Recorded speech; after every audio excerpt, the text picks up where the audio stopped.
നല്ല ക്രൈം ത്രില്ലറായിട്ടുള്ള നല്ല ആദ്യം മുതൽ അവസാനം വരെ അടിപൊളിയായിരുന്നു. മനസ്സിന് നല്ല സന്തോഷം എന്ന് വെച്ചാൽ ഒരു മനുഷ്യൻ എന്ത് തെറ്റ് ചെയ്ത് കഴിഞ്ഞാൽ അവർക്ക് ആ ശിക്ഷ കിട്ടുന്നുണ്ട്. അങ്ങനെ നല്ല നല്ല മൂവിയാണ്. ത്രില്ലറാണ്. രാജലക്ഷ്മി അവരൊക്കെ ഉണ്ടായിരുന്നു. കൊള്ളാം, നല്ല ഒരു ക്രൈം ത്രില്ലർ ആയിരുന്നു. എങ്കിലും കുഴപ്പമില്ല, നമുക്ക് ഒരു വൺ ഡേ വാച്ചബിൾ ആയിട്ട് കാണാം. സ്റ്റൺസ് ഒക്കെ നന്നായിട്ടുണ്ടായിരുന്നു. എന്താ പറയാ, സസ്പെൻസ് കാര്യങ്ങളൊക്കെ ഉണ്ട്, കുറെ കാര്യങ്ങൾ. ഏത് ബാബു ആന്റി അവരൊക്കെ ഉണ്ടായിരുന്നു. എല്ലാവരും പൊളിയാ. ബാബു ആന്റണി പൊളിയായിരുന്നു. ബാബു ആന്റണിക്കൊക്കെ ഒരു ചെറിയ റോളാണെങ്കിൽ പോലും ആ റോൾ മാക്സിമം യൂട്ടിലൈസ് ചെയ്തിട്ടുണ്ട്. പിന്നെ ലക്ഷ്മി റോയിയുടെ ആ ഒരു ITS റോളും റിയാസ് ഖാന്റെ ഒരു എല്ലാം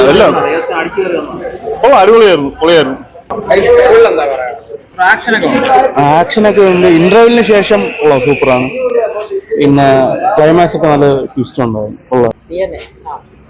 പടം കൊള്ളാം, കുഴപ്പമില്ല. മേക്കിംഗ് ഒക്കെ നല്ല മേക്കിംഗ് ആണ്. ഇപ്പോൾ ഡയറക്ഷൻ സൈഡൊക്കെ നോക്കുവാണെങ്കിൽ അടിപൊളിയാണ്. സുരേഷ് ബാബു എന്ന് പറയുന്ന ഒരാൾ നല്ല രീതിയിൽ തന്നെയാണ് പടം എടുത്തു വെച്ചിരിക്കുന്നത്.